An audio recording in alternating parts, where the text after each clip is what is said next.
Why would I throw in the towel? I just got in my bag. I don't make no mistakes. I'm coming for mine, and there ain't no one taking. Hey, welcome to the Quarter Report, brought to you by the Red Night Special, where this is Word on the Net. I'm your boy, Town Biz, and thank you for tuning in. Your first time to the channel, please hit that like and subscribe button, man. Help me run this content up, man. It don't cost you $1 to hit that button. You feel me? Anyway, check this out, man. I got to give a good big shout out to Compton Rick Rock for this interview with DC Baby Draco. He's a Bay Area legend, you know, it's town business, you know what I'm saying? So, you know, I really appreciate the interview. DC Baby Draco was someone that I watched his grind coming up before I even thought about doing this. This was some years back. You feel me? I watched how I'm trolling people on the internet. I seen the little different beefs he was getting into, but look where it got him at now. So, you know, shout out to DC Baby Draco. Shout out to Compton Rick Rock. So, with no further ado, we're going to get off into this content and we're going to talk about it. Yeah, bigger deal me. You know what I mean? Hope y'all having a wonderful, blessed day. And hope your day stay blessed. Insight on how you came. All right, so for the people that don't know, I'm from Oakland, California. I'm from the Bay Area. I'm not from Los Angeles. I'm not in no politics. I don't gangbang. I don't know nothing about nothing out here in Southern California. I came out here and I learned something about LA. You feel me? So I'm from Oakland. I'm from 89th, you know what I'm saying, in Oakland, California, Deep East Oakland. So, you know, shout out to Deep East Oakland, 89th to B. I know where he's from. My homeboy Big T Willis from over there. So let's get back to it. I'm gonna tell you a little story about my upbringing and shit. So, boom. I was 2 years old. I got taken away from my mom and stuff like that. And I grew up in foster care. So I'm a foster child. So I grew up in foster care since I was probably like 2 all the way to 18. You feel me? So a lot of people, they really don't know, like, they just think like it just come easy. You feel me? They just think like, okay, this a dude on YouTube who just, nah. I came from nothing. You feel me? I came from nigga sleeping on the benches, sleeping on the bus. I came from foster care. I've been in.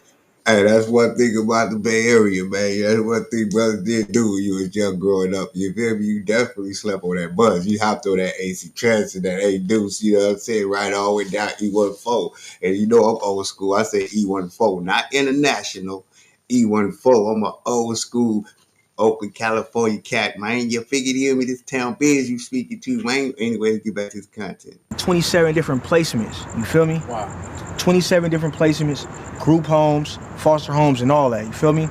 They actually got a documentary. I should have had you look it up before the interview. They got a documentary about me. If you look it up, if you Google it on Google, it's called The Anthony Story. And basically, Mercury News, they made a story about me, made a documentary about me back in the days. And yeah, you know. That's what's up, man. You know what? It was crazy because I was watching your videos that you've been putting out. I did a couple of reactions to a couple of your videos. Most definitely. And it's kind of ironic.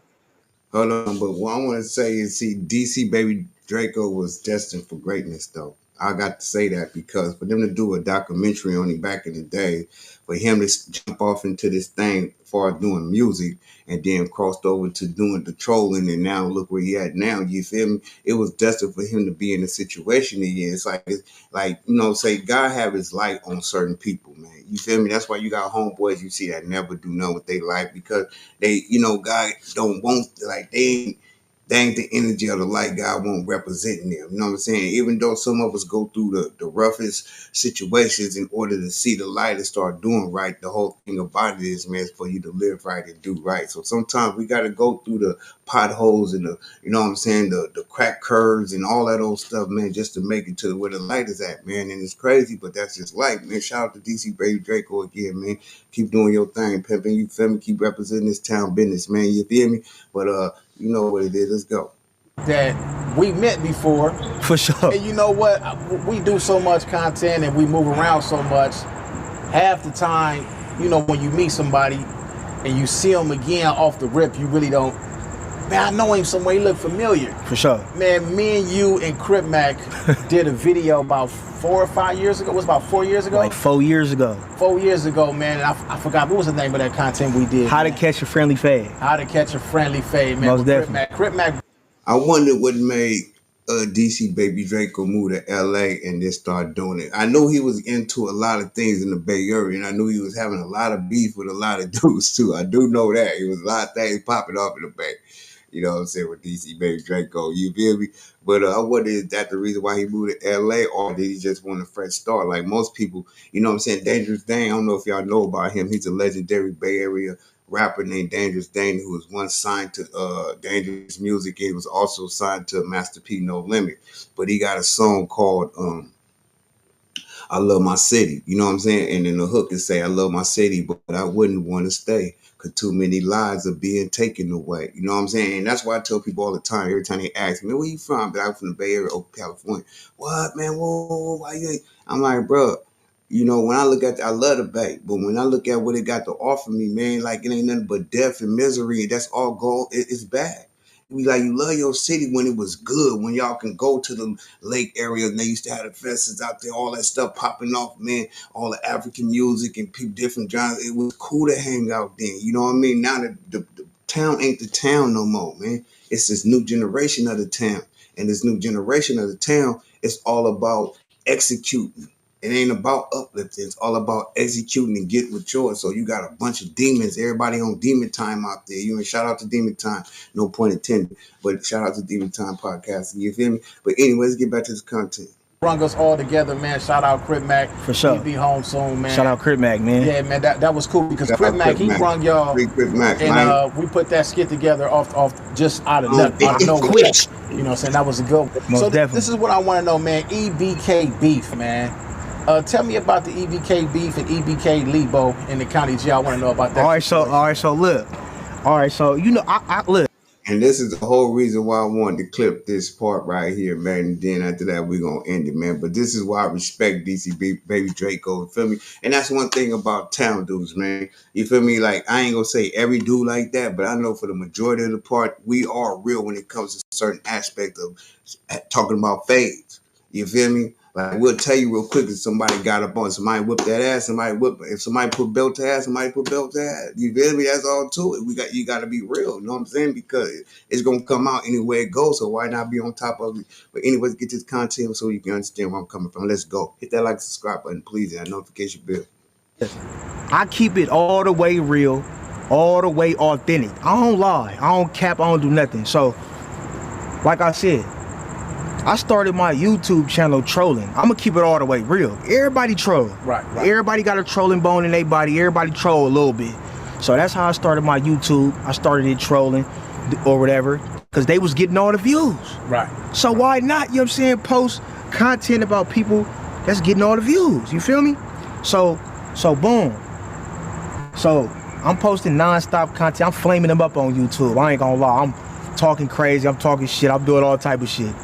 But what a lot of YouTubers don't know is, you feel me, what you do on the internet, you feel me, that shit follow you to jail, for sure. Follow you. So, not just jail, to be clear. The stuff you do on the internet, if you rub the wrong person the wrong way, not just jail, it's gonna follow you to the streets, it's gonna follow you to wherever you walking at, man. You say the earth is your turf, that's what I tell people. They ask me where I'm from Oakland, but the earth is my turf though.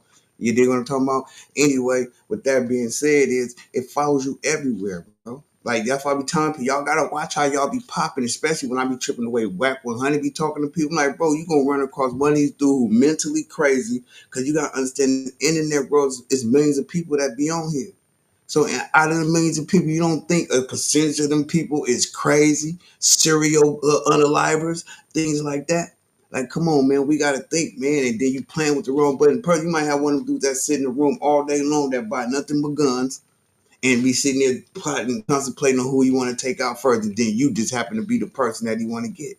You know what I mean? So you got to be careful how you play on this internet, y'all. But anyway, no further ado, I'm stopping no more. Let's get this content. I go to LA County Jail. I ain't gonna lie. When I first go to LA County Jail, I'm trying to get over there to the EBK niggas. I ain't gonna lie. So I'm in intake 1. Intake 1, if you from Stockton, intake 1, that got all like the town home gangster Crips. They got like that's like the town home gangster Crips side. Boom. Then you got intake 2. That's like all the EBK niggas basically. Right. So I landed up in intake 1 when I first went down. I went down for a little possession of a firearm. I ended up going to intake 1. So my celly Seawalk, he from townhomes. So I'm in there and I'm just cool with everybody, right? And I'm thinking to myself, I'm like, damn, bruh, I'm in San Joaquin County Jail. I don't bump against no EBK niggas in jail. Nigga, I can't troll when I get out. So I'm like, bruh, I'll go viral if I get into it with these niggas, but I gotta get to these niggas. So look, this what I do, right? I ain't gonna lie. This what I do. I tell all the townhome niggas, it's a nigga named, my boy named Stasi, he was up in there. I'm like, Stasi, bruh, how the f I get to intake 2? I done already took my time to go to prison for the gun. Took this 16 months we had. So the prison bus coming any minute. And I'm like, damn, how would I feel to get back, when I get out, get back on YouTube and talk about EBK? And I was just in A County and I didn't even bump, I didn't even fight, I didn't even throw a punch at these niggas, bruh. So I'm like, man, f this. Stasi, he come to the door, he like, bruh, you damn near gotta tell the deputies you owe a debt. They gonna send you to the hole, and then from the hole, they're not gonna send you back to where you owe a debt at in intake 1. They gonna send you to intake 2. Right. I'm like, man, bruh, hey, Dep, I owe a debt, wooty woo woo. They like, for real, you really wanna do this? I'm like, yep, I owe a debt. Boom, they send me to the hole for 10 days. No, it was like 14 days. Basically, and I kept it real with him. I kept it real with the deputy up in there. I'm like, I ain't gonna lie, I just said all of that just so I could get to intake 2 because I don't want to be intake 1 no more. And that's the only way you gonna move me is if I say I owe a debt. So boom, I go to intake 2. First day in intake 2, I'm walking through the doors, I see EBK Lebo. I'm like, okay, this where it all come down to right here. You feel me? Now I get to go to prison and I can see, feel me? So I see EBK Lebo. He smiling, he like, yeah. So whoop, I go up to my to my cell. I ain't gonna lie, I really ran 2 fades. I ran 2 fades, I ain't gonna lie. So the first fade I ran, he was from Oakland. I'm a name drop too, man. Tay Butter, man, from Oakland, man. He know. So boom, I go up in the cell with him. You feel me? Cause I ain't gonna lie, I was talking about his homie on my YouTube channel too. Right. So when he see me, you could tell, like, I ain't gonna lie. So when I was in intake 1, they kept on telling me it's an Oakland nigga in intake 2. He over there speaking bad on you. You saying when he catch you, bro, he finna get on you. So I'm like, who the f is it?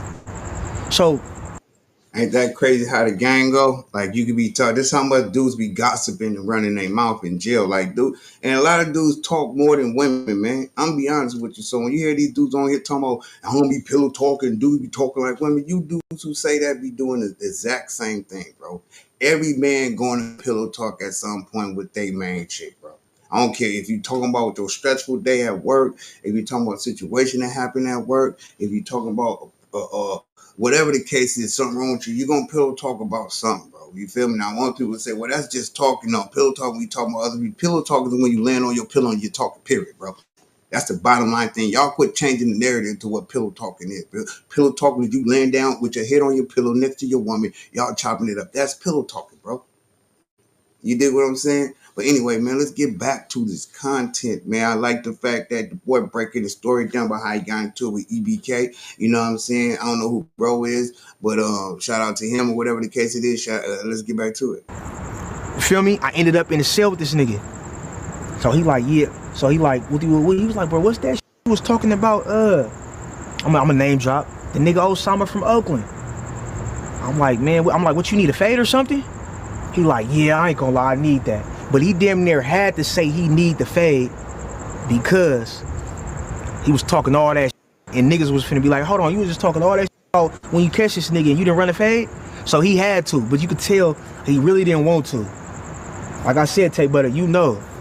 So boom, nigga, I ain't gonna lie, I slip on my shoes. You know, you slip on the Squabble 3000s. You know what I'm saying? You slip on the Squabble 3000. Nigga, he doing all of this. Nigga, I'm like this, you know what I'm saying?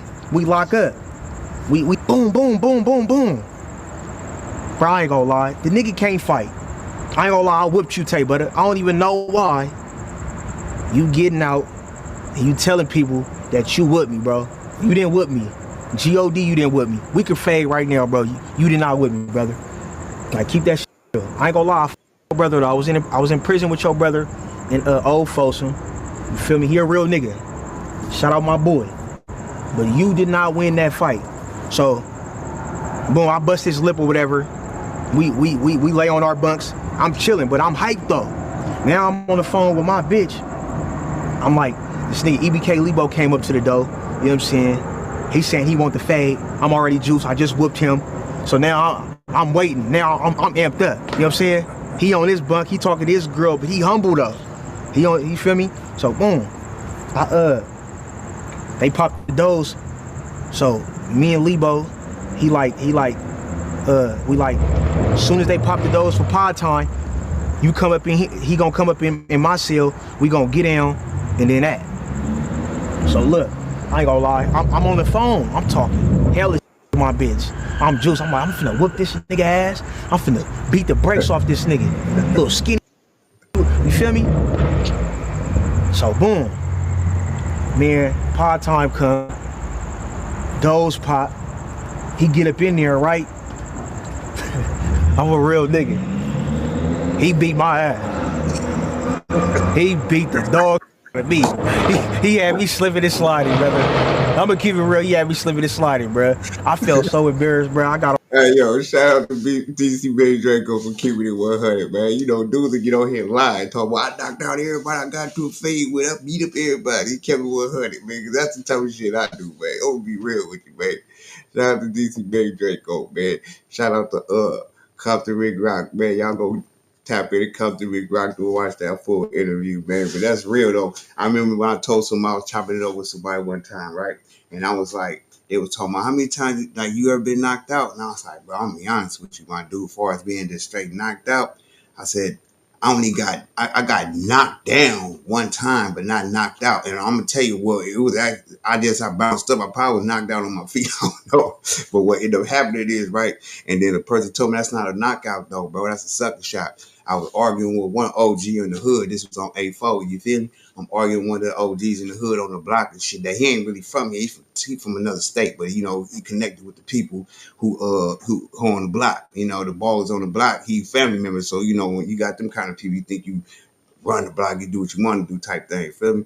But anyway, my auntie pulled up. She pulled up to get some urban shit. This was way back in the days, man. In my young early 20s, man. Like I said, man, I'm 50 years old, 49 years old now, man. You feel me? But anyway, my auntie pull up. I had just served somebody, and then my auntie pull up. She's like, nephew, you got some bud? Woo. I'm like, yeah, I got you. So I serve her. So me and this dude get into an argument because he talking about, woo, take a turn. I'm like, dude, I just watch you serve 2-3 people back to back. You ain't finna come at me talking about take a turn. This is my own auntie. You serving people you don't even know back to back. We don't even know how to. You might be serving a decoy. So I'm arguing with him. Another cat pull up, and he like, knock the youngster out. Knock the youngster out. I ain't gonna say no names. You feel me? But um, so while I'm arguing with him, I look back at bro and I'm like, dude, ain't nobody gonna knock me out. Whoa. So I go back to argue with the OG cat. You know, that's what we did back in the day. You had your disagreements with the OG, especially OG that went from your hood trying to regulate you, wouldn't having it. You feel me? So while I'm not even focused on bro, cause bro wasn't even no threat. You know what I thought he was just out there trolling, trying to hype up the OG dude, not knowing, I guess he was on, to me it was some sucker shit anyway, what he did. But anyway, I guess he parked while I'm arguing with this dude. He creep up from behind. I'm the OG. I'm arguing with. He ain't saying nothing. Like nah, let that go. Woo. He just dude come up from behind me, swing, boom, catch me. Now you know when you get punched unexpectedly, and you know what I'm saying. Of course you're gonna have that reaction where you might hit the ground or whatever. So when he punched me, boom, unexpected. I wasn't expecting. I hit the ground, but I bounced up so fast that I was dizzy. You feel me? I was like, damn. And I looked around and I said, okay, woo. And I just like, hold on, let me go get myself together. Anyway, we ain't gonna get off to whatever happened after that. It ain't that point. But you feel me? So, you know, that's the only time I ever been knocked out. That's what you want to call. But I'm talking about on a fair 1-on-1 knockout. No, I ain't never been knocked out like that. You know what I'm saying? But I can tell you one thing. I done had some scraps, you know what I'm saying? I always tell people they ain't never the tall people that are the bigger person that I have the problem with fighting. It's always a person my size that give me the best fight. You know what I'm saying? But anyway, man, y'all hit that like, subscribe button. Let's run this content up, man. You know what I'm saying? Shout out to DC Baby Draco. Shout out to Comfortable Rock for this interview, man. I think it was a cool interview, man. I appreciate y'all for tuning in. Hit that like, subscribe button, and notification bell. Let's go. Why would I throw in the towel? I just got in my bag. I don't make no mistakes. I'm coming for mine, and there ain't no one taking my